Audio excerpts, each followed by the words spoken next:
Hello, and welcome to the Modern Languages Faculty Research Assignment Toolkit.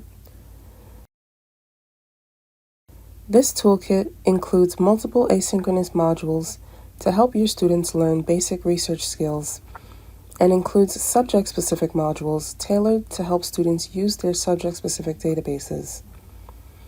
Each toolkit comes with at least one handout and a comprehensive quiz.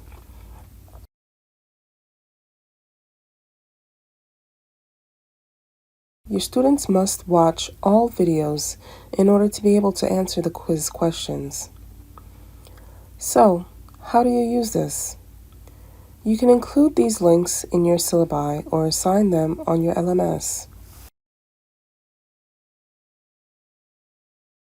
We recommend assigning them at least 2 weeks before your assignments are due. Each module corresponds to one of 4 competencies for information literacy skills students are expected to obtain after being introduced to the toolkits. You can use this as a guide to help you choose which modules to assign.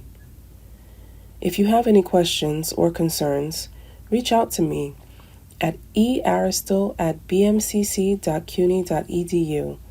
That's earestyl@bmcc.cuny.edu. My name is Elizabeth Aristyl. Thank you for your time.